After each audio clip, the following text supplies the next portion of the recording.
மும்பையில் நடந்த ஆலோசனைக் கூட்டத்தில் பிஜேபி சட்டமன்ற கட்சித் தலைவராக தேவேந்திர பட்னவிஸ் தேர்வாகியுள்ளார். இதனால் அவர் மகாராஷ்டிராவின் புதிய முதலமைச்சராவது உறுதியாகியுள்ளது. அண்மையில் நடந்த மகாராஷ்டிரா சட்டமன்ற தேர்தலில் பிஜேபி ஏக்நாத் ஷிண்டேவின் சிவசேனா, அஜித் பவாரின் தேசியவாத காங்கிரஸ் அடங்கிய மகாயுதி கூட்டணி 233 இடங்களில் வென்று வரலாற்று சாதனை படைத்தது. இதையடுத்து அடுத்த முதலமைச்சரை தேர்வு செய்வது தொடர்பாக கூட்டணி கட்சியினர் ஆலோசனை நடத்தி வந்தனர். இந்நிலையில் மும்பையில் இன்று காலை நடந்த ஆலோசனைக் கூட்டத்தில் பிஜேபி சட்டமன்ற கட்சித் தலைவராக தேவேந்திர பட்னவிஸ் தேர்வாகியுள்ளார். இதனால் அவர் மகாராஷ்டிராவின் புதிய முதலமைச்சராவது உறுதியாகியுள்ளது. இதனிடையே மகாயுதி கூட்டணி எம்எல்ஏக்கள் கூட்டம் மும்பையில் இன்று மாலை நடைபெறவுள்ளது. இதில் மத்திய நிதியமைச்சர் நிர்மலா சீதாராமன், மகாராஷ்டிர முன்னாள் முதலமைச்சர் விஜய் ரூபானி ஆகியோர் மேலிட பார்வையாளர்களாக பங்கேற்க உள்ளனர்.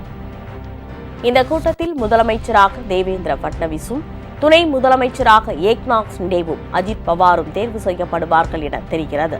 நாளை நடைபெறும் பதவியேற்பு விழாவில் முதல்வர் மற்றும் 2 துணை முதல்வர்கள் மட்டுமே பதவியேற்பார்கள் என்ற தகவலும் வெளியாகியுள்ளது. அரசு அமைப்பதில் இழுபறி ஏற்பட்ட பின்னர் முதன் முறையாக ஷிண்டேவும் பட்னாவிஸும் சந்தித்து பேசியுள்ளனர்.